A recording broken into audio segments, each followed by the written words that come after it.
Hello and welcome to She the People. This is a special episode of Sisterhood with me, Shaili Chopra, and my guest is politician Kavitha, who is fighting for bringing back the women's reservation bill back in focus. And she says, why just women? Where are the men? Why aren't they supporting it? Why should this be considered only a women's issue? Perhaps that is a question that needs to be put back in spotlight. A mother of two boys and a politician who started out with being a techie. Let's get a story and understand what's on the table. How will policy making and politics change as more women take center stage of decision making? Kavitha, welcome to She the People and thanks so much for joining us. Why women's reservation bill now and why Kavitha? Thank you. Thank you, Sherry, for having me on She the People. This is one of the brilliant initiative I believe this country has seen in recent past. There are so many issues that She the People discusses about untouched, untold stories about women. I truly appreciate the effort that you're making. And brilliant is another factor that you're actually doing it in all the vernacular languages. I will support Telugu, Tamil, whatever you do. Please do more of that. And that being said, see, it's not for Kavitha. The Women Reservation Bill is not for Kavitha, but it's for the country. We cannot progress as a nation if we do not include our women in the workforce. And if you see 33% women in the political sphere, I'm sure it encourages and inspires so many women to do so many good things out there. I'm not just saying the bill should only be for politicians. Yes, this could be the brilliant initiative that women will have, and rest of the spaces in industries, in boardrooms, in classrooms, in offices, where do we see women? Hardly 10%, hardly 7%. Report after report, international report, keeps saying that our women participation in labor force is not a match to any country. We hardly do anything about it. So what I felt, I believe that, as a women politician, I've always spoken about women reservation bill. On every Mahila Dinotsav, we speak about it and nothing is done. So this time when I was thinking, the historical chance that now this bill stands to be passed is because of the brilliant majority that Bharatiya Janata Party has right now.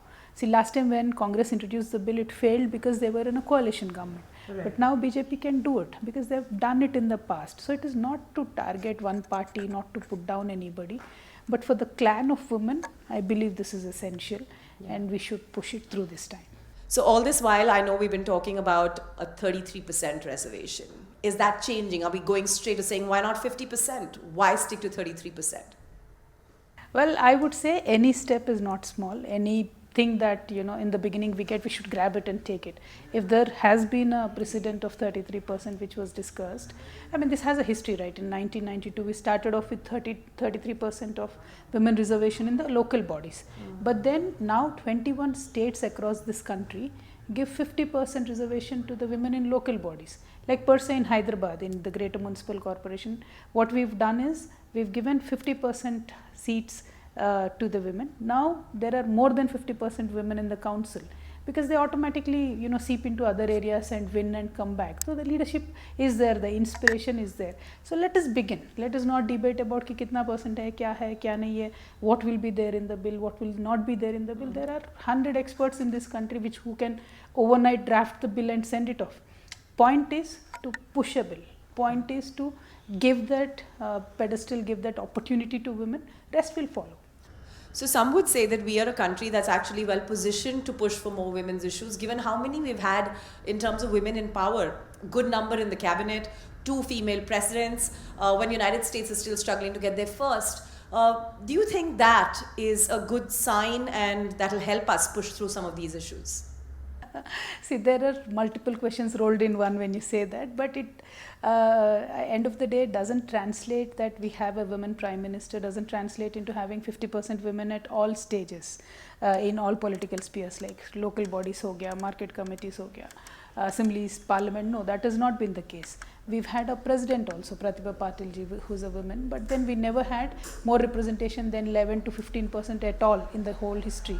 And if we are taking 75 years to come from 24 MPs in the Lok Sabha to now 78, 80 MPs, we have taken 75 years. So imagine what will happen to us to get to 180 or 200 people that we are aspiring for. Yeah. So we can't wait for 100 more years. We need to do something now. And the burden on the women politicians Now, when the moment I speak about women bill, everybody is saying, "Oh, so what did you do for women? I'm asking the male politicians, what have you done for the women? Why don't you do something for women? Why don't you push the reservation bill? Why don't you give us space?" That is what I'm asking. There are solutions.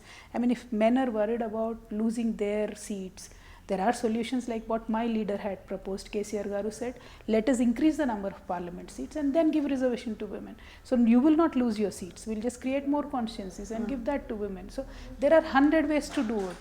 We should do it. That's all. We should take the first step.